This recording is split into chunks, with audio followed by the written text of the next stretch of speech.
আজিৰ চাৰিখনকৈ নিৰ্বাচনী সভাত অংশগ্ৰহণ কৰিব মুখ্যমন্ত্ৰী ডক্টৰ হিমন্ত বিশ্ব শৰ্মাই বৰ্তমান মাৰ্ঘেৰিটাৰ জনসভাত ভাষণ প্ৰদান কৰি আছে মুখ্যমন্ত্ৰী ডক্টৰ হিমন্ত বিশ্ব শৰ্মাই আমি আপোনালোকক সেই জনসভালৈ পুনপটীয়াকৈ লৈ যাব বিচাৰিছো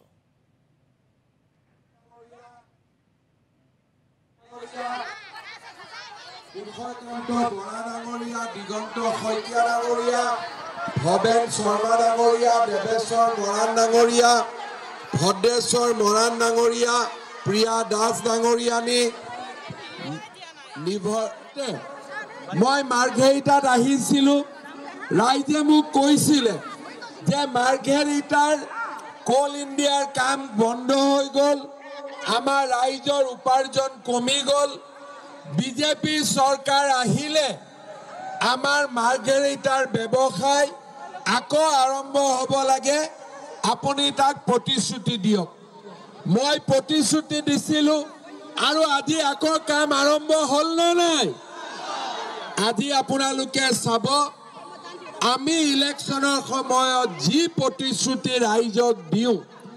এই গোটেই প্ৰতিশ্ৰুতিবোৰ আমি পালন কৰোঁ আজি আপোনালোকে চাওক ইলেকশ্যনৰ আগতে মই ৰাইজক কৈছিলোঁ যে যদি বিজেপিৰ চৰকাৰ আহে তেতিয়াহ'লে আমি 1 লাখ ল'ৰা ছোৱালীক চৰকাৰী চাকৰি দিম তেতিয়া কংগ্ৰেছৰ দলে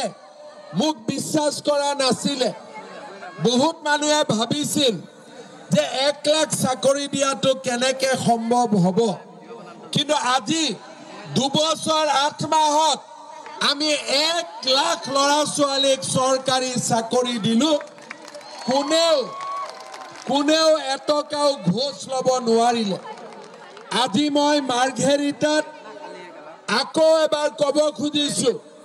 যে MP ইলেকশ্যনত হৈ যাওক মোদীজী দিল্লীত চৰকাৰ হওক অসমত আমি আকৌ 50,000 ল'ৰা ছোৱালীক চৰকাৰী চাকৰি দিম 1 লাখ হৈ গ'ল 1 লাখ হৈ গ'ল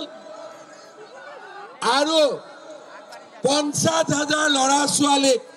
আমি নতুনকৈ আৰু চাকৰি দিম 1.5 লাখ চাকৰি অসমত কোনেও আগতে কল্পনা কৰিব পৰা নাছিল আজি আমাৰ চাকৰি হয় সকলো লোকে চাকৰি পায় অসমত আগতে গোৰ্খা ভাই ভনীসকলক বিদেশী বুলি কোৱা হৈছিল আমাৰ চৰকাৰ আহিলে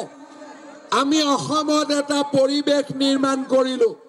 এতিয়া কোনেও গোৰ্খাসকলক বিদেশী বুলি নকয় আৰু ক'ব নোৱাৰে আজি আমাৰ চৰকাৰ আহিলে আমি মিছন বসুন্ধৰাত মাটি দিয়া কাম আৰম্ভ কৰিলোঁ আৰু লাখ লাখ মানুহে চৰকাৰৰ মাটিৰ পট্টা পাবলৈ সক্ষম হ'ল আমাৰ মাৰ্ঘেৰিটাতো মই আপোনালোকক কথা দিছোঁ যে যিমান আমাৰ ৰাইজ আছে বসুন্ধৰা 3ৰ সময়ত যাৰ যাৰ মাটিৰ পট্টা হোৱা নাই তেওঁলোকৰ মাটিৰ পট্টাও আমি কৰি দিম শ্ৰদ্ধা